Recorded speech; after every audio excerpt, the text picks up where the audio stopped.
Hi everybody, it's your girl Madame Fouquet, and today I've got something very special for you. We're going to be doing a premium deck profile for my avatar, Duo Temptation Reit. So let's get started.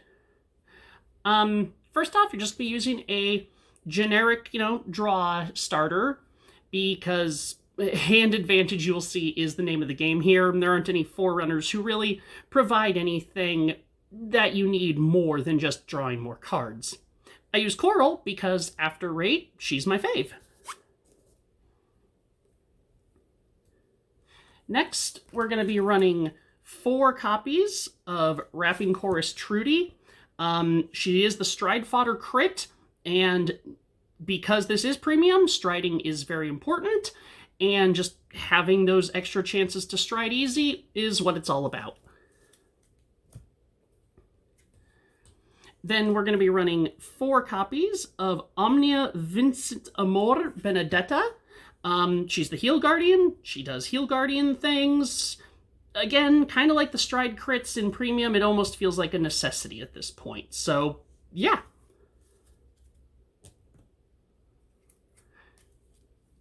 Next, we're going to be running 3 copies of Glittery Baby Lene. Along with being a PG, she has a draw trigger, and as I'd said, draw power is very important in this deck. We're only running 3 copies because we are also going to be running the PG order, which we'll get to when we go to the Grade 1 section.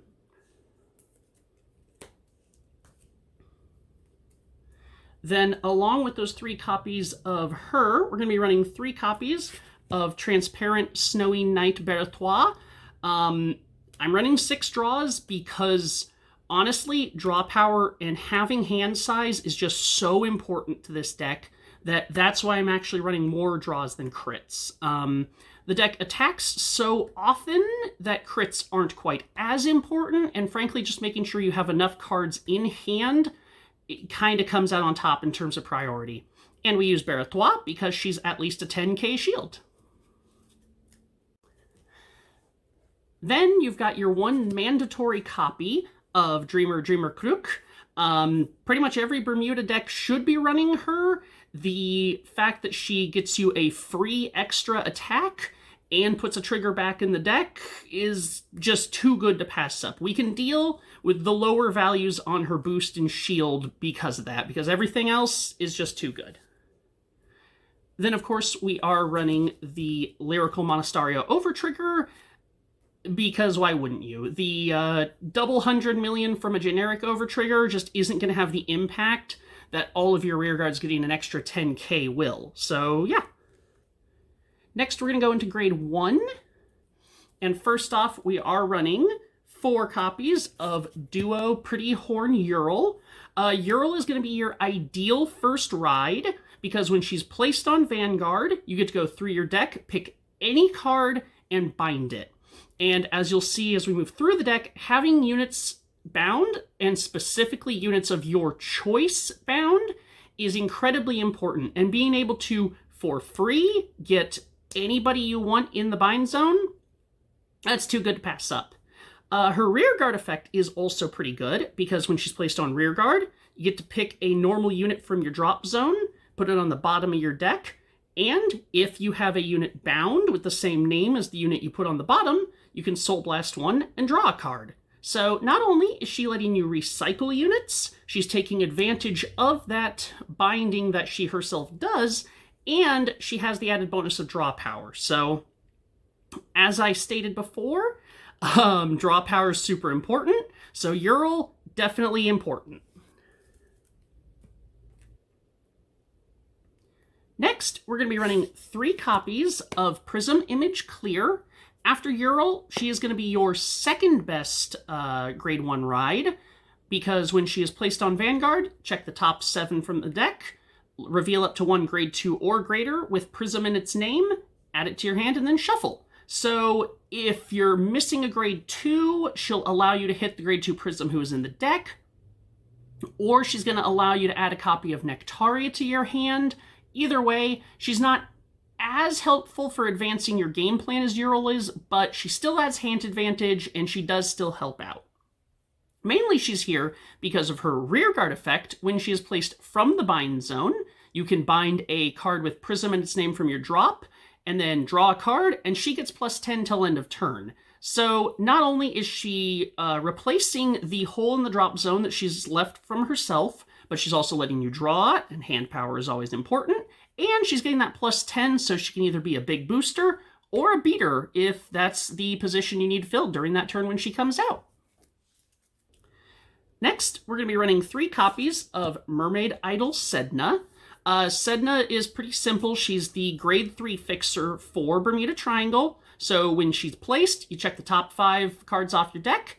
If there's a grade 3 there, you can add it to your hand, shuffle the deck, and then discard a card. So Reit is the only grade 3 in the deck. So Sedna is here to make sure you get Reit in your hand where she needs to be. If you already have Reit, she could also add a Heal Guardian if you feel like you're going to need that extra defensiveness early, or she can just add another copy of Reit if you want to. Sedna has the added bonus that when she's on the field, and there's another unit in the same column as her, she gets +5. So she's a very big booster, or a big swinger, however you like. Yeah. Next, we're running just the 1 copy of Elementaria Sanctitude we're allowed to. This is premium, people are striding, so triple drive is everywhere, and being able to PG a Vanguard swing without having to give up an extra card is just too good to pass up. Then we are running a single copy of Light Elemental Honolly. Just because this is a multi-attack deck doesn't mean it can't defend itself from multi-attack. And being Bermuda Triangle, you do have access to the G-Guardian that allows you to place this during your opponent's battle phase, therefore not getting in the way of your own multi-attacks. And because you're Bermuda, you're going to be bouncing stuff back to your hand on your turn anyway, so she'll be out of the way, not messing up your own multi-attack stuff. Moving on to Grade 2, we have Duo Mini Heart Roan at 4 copies. She's going to be your ideal Grade 2 ride, though Grade 2 is a little more flexible in terms of the ride line than Grade 1 is. Pretty simple. When she attacks, she gets +3,000 for each card that you have bound. So if you've got a good amount of stuff built up in the bind zone, she is a big beater. Keep in mind, though, that's only a rearguard skill. But her act skill is Vanguard or Rearguard. And it's pretty simple. If you have a Vanguard with Duo in its card name, herself included, you counterblast 1, and you get to go through the deck, pick a card who has the same name as a card you have bound, and add it to your hand. So, I had talked about with Ural, it was important that you're able to just pick literally anything to bind, and Roan plays into this, because you get to match that thing you bound, and having same names in hand and bind, well, we're going to see in a minute just why that's so important. Next, we're going to be running 4 copies of Prism Image Rosa. After Roan, she is your next best ride. She could even be considered, I think, equally good as a Grade 2 ride, but either way. So when she's placed, Vanguard or Rearguard, counterblast 1, and check the top 5 cards from the top of your deck. You can reveal up to 2 with Prism in their name, add 1 to your hand, and then bind the other one. And then, of course, shuffle. So she's advancing your bind state, she's getting you hand advantage. The only thing is, it's not quite as directed as the hand advantage Roan gets by just getting you precisely a thing you have bound. So it can be a bit of a gamble for the same cost, but still a pretty good effect considering she can advance both your hand and your bind zone. And then when she is called to rearguard from the bind zone, all of your units with Prism in their name in the front row get +10 till end of turn. So she's going to be making herself a 20k at least, and if you've got another Prism in the front row, they're going to get even bigger too, so that can make her a fantastic choice for calling out of the bind zone. Next, we're going to be running 4 copies of Duo White Crystal Rika. Rika's super simple. When she is returned to the hand from Rearguard, you countercharge and soul charge. She is the only real form of resource management in the deck. But considering she does both on bounce, which is a thing that happens so often in Bermuda Triangle, she's really all you need. Just one Rika per turn can really help keep you where you need to be in the resource game.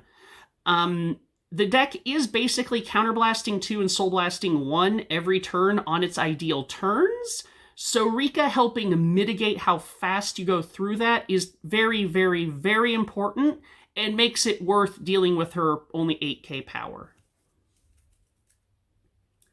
Then we're running a single copy of Choco Loveheart Liselot.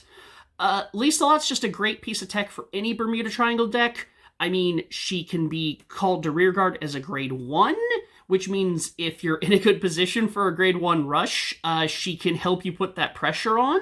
And then her effect is super simple, is that when she's placed, check the top card of your deck, and you can either call it to rearguard or put it into the soul. So the soul charge is like a good little piece of emergency, but you're most of the time going to be calling her to rearguard, even if the card you check off the top is like a trigger or something.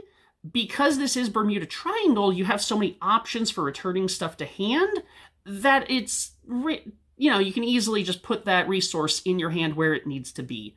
But mainly the thing is, if she's placed during the battle phase or something, she can bring either another attacker with her or her own booster, anything. So she is just really nice to see during those bounce and recycle turns. Next, moving into grade 3, the most important centerpiece card of the deck is, of course, Duo Temptation Reit. So she's the only grade 3 in here. Like I said, that's why Sedna's so important. Her first effect is just a simple act skill. Once per turn, you can bind a card on the field and draw a card. So if you are hitting grade 3 first, this is a fantastic skill, because if you've got 2 units of the same name in your hand, you can easily bind one to prepare for her other skill, and then draw a card to replace it. So you're going hand neutral on that, but still getting to bind specifically what you want to. Her other effect, and the reason that she does what she does, is at the end of the battle she attacked, you can counterblast 1, discard a card from your hand, and stand Reit. Then, if your opponent is at grade 3, you get to take a force marker and put it on the Vanguard circle where she is. Then, if you discarded a card who you have a same name in the bind zone, you get to call that copy out of the bind zone. So, and Reit does lose a drive check on her restand, that's important to point out. But basically, you're getting another Vanguard attack and another rearguard attack, and possibly an even stronger Vanguard attack, all for that cost. So she is just facilitating the multi-attack so much, all by herself, and not just her own multi-attack. And as we will see with the strides, this plays perfect synergy with the particular stride who we will be using the most in this deck. So once I talk about the stride, that'll let me talk about Reit herself more, but the main thing is she is a Force 1 Vanguard, mainly because you will, in theory, be swinging with her and activating her effect multiple times throughout the game, and that means that you're going to want the Force 1s that can actually stack as they build up on her, because unfortunately, her effect says you have to give the Vanguard the Force marker, you can't give it to a rearguard. And then next, for main deck grade 4s, we have 4 copies of Legendary Prism Duo Nectaria. Nectaria's first skill is an act where you bind her from the hand, then go through your deck, pick any card, and bind it as well.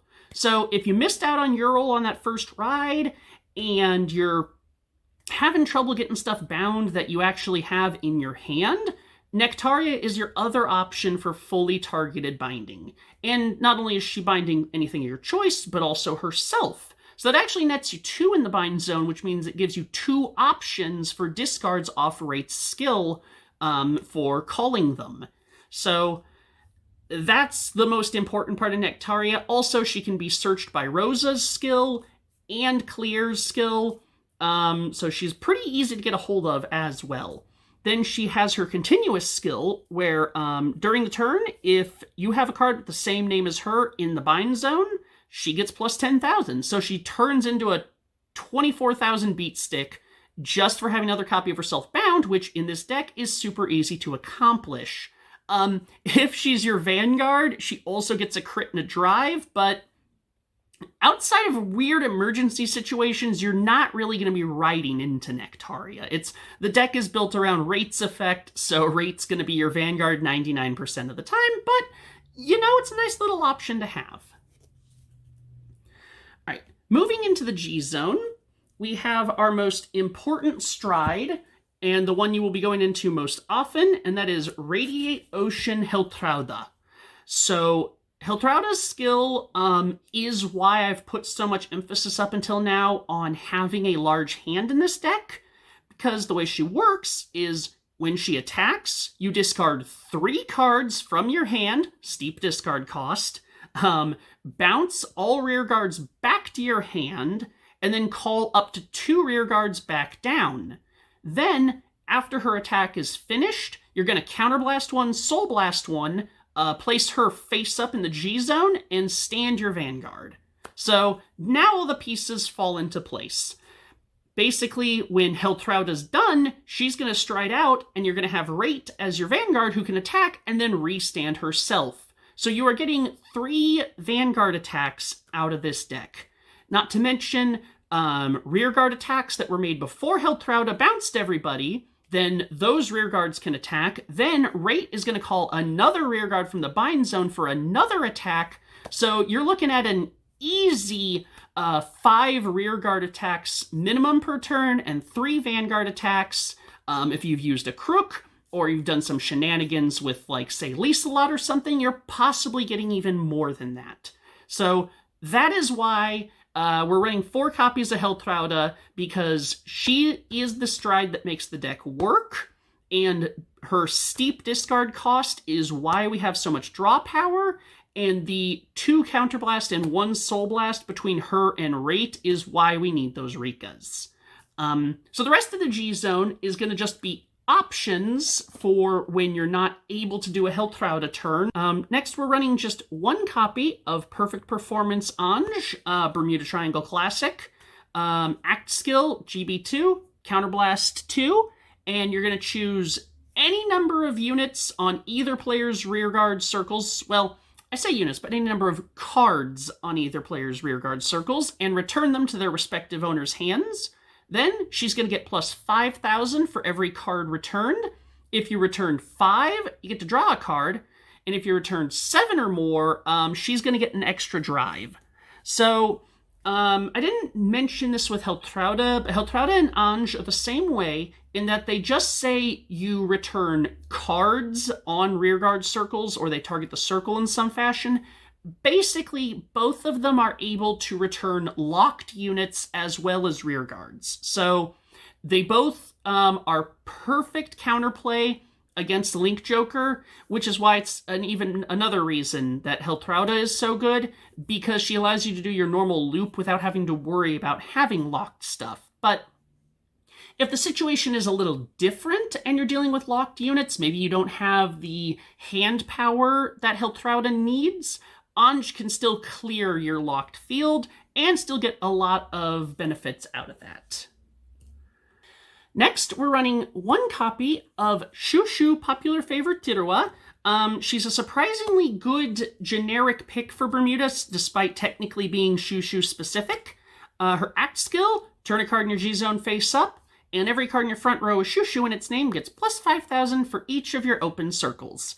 She's going to be the only Shushu on the field, but it means she's getting a pretty big boost, especially when her auto skill activates, GB3, end the battle she attacked. You can select up to 3 cards from rear guards from your field, put them on the bottom of your deck, and if you did put 3 on the bottom, she restands with drive -2. So she plays into the deck's restanding gimmick, and again, if you don't have the hand to discard, she can be a good option. Next, we're running 1 copy of Dearly Desired Grand Stage Shandi. She has Harmony support, and there's not that much Harmony in here, so her continuous skill isn't ever going to be a thing, but she provides harmony herself, which is important. So her auto skill is that when she attacks, counterblast 1 and flip a G unit face up, check the top 10 cards off of your deck, and you can call as many of them as you have units in harmony. And Shandi herself provides harmony to the unit behind her, so you're really only ever going to get to call 2 cards off of this skill, but again, if you're missing the hand advantage Hiltrauda needs, she does still at least let you get some multi-attacking in. Next for funsies, we are running 1 copy of Progenitor Dragon of Deep Sea Balanarena. It's a Progenitor Dragon, so you are going to have another one of your few other copies of Reit in hand to stride into it, but I think most people will agree that this is one of the more brutal Progenitor Dragons, just because of its ability to pop any Guardians that your opponent tries to use. Basically, it's PG or nothing against this thing. And it has that added Progenitor Dragon effect of making the rest of your strides free. So if you're low on hand on your first stride turn, but you happen to have another copy of Reit, absolutely go into this, because those future strides being free and that bullying of the Guardians is just kind of too good to pass up if the opportunity presents itself. Next, we're running 1 copy of Duo Idol Emperor Kuna. I'll admit that this isn't really a meta pick or anything. 9 times out of 10, you are just going to be turning her face up for the G units who need you to flip a copy face up. But, you know, I've got the fancy SP copy from the old Duo SP pack, so I figure might as well. And hey, on your first stride, if you have low hand and your opponent has low damage, maybe they're going to let an on-hit stride effect go off. And she's really just here to get flipped face up, and because I like her. And the last of the G units that are not G guards, I am running 2 copies of Duo Everlasting Reit. Again, kind of like Kuna, she's mainly here because Reit is my avatar. I do adore her. And I know, everybody, I do know this is not a good stride, but again, you can turn her face up, and if you've got that kind of hand advantage where you've got 3 cards with the same name in hand, and you can afford to pay for her limit break effect and do the restand, you know what? Go off. That's why she's here. It's a show-off. It's kind of a win more at that point, but I don't care because I love Reit. Next, for the G Guards, we're going to be running 2 copies of Diva of Salvation Lucretia. Lucretia is a fantastic G Guardian. You do got to be careful because she does require Counterblast when she's placed on the guard circle. Counterblast 1, return a unit from your rear guard to hand. Then, depending on the grade of the unit, you activate one of her effects. If it was grade 2 or less, she gets 15,000 shield for the rest of the battle, which just makes her a huge 30k Guardian, and that's awesome. The more unique one is that if you return a unit who is grade 3 or greater, your Vanguard is going to get an extra 5,000 for the rest of the turn. So giving your Vanguard that permanent defensive boost for the rest of your opponent's turn can be a really game-changing thing to do. It seems small, but it really can make a difference. Also, considering Nectaria is a rearguard you'll be using pretty often, the chances of having a grade 3 or greater rearguard to bounce are higher than you think. Next, we've got 1 copy of Blessed Sparkle Sandy. She's going to be the G-Guard who is GB1 and requires you to flip another G-Guard face up. When you do, for every 2 cards in your hand, she gets an extra 5,000 shield. And then you can Counterblast 1 to give her yet another 5,000. So if you've got the hand advantage, Sandy can be a good first guard or used to guard a Vanguard attack, just because she's so big when you're early into the guarding stage while you've still got stuff you haven't given up for it yet. And just being able to top herself off with an extra 5,000 on her effect is a nice little emergency oh crap button. So she's very nice to have. Next, we have 1 copy of Highest Society Citron. So Citron, when she's placed on guard circle, you can choose a grade 1 or greater card from your hand and place it on rear guard. And if you called a card with this effect, she gets an extra 10,000. So being a 25,000 shield is great. Enabling on-place effects that you might want to take advantage of is great. But mainly, she is what lets you put your Hanali on field during your opponent's turn to interrupt their multi-attacks. So most of the time, I'd say save Citron for when you have Hanali in your hand, for when you really need to shut down those high attack count turns. And then we just have one copy of Hand-in-Hand Leona. Honestly, you're most of the time going to be just turning her face up for the Sandy skill, but she can still work because she's free for her effect. When she's placed, you get to just bounce any rearguard back to hand, and then you are required to call a rearguard from hand to guarded circle. If the card you call to guard circle is the one you bounced, well, has the same name as it, she gets an extra 5,000. If not, you're just putting another Guardian down. So, Leona, if you're out of resources and you need to bounce something to safety, she's the perfect pick because she's not going to cost Counterblast the way the other bouncing G-Guard does. But she does have that cost of having to call something to the guard circle. So, use her with discretion, or again, just use her to pay for the G-Flip G-Guard. And that is going to be the premium deck profile for my avatar, Duo Temptation Reit. Thank you so very much, and see you next time.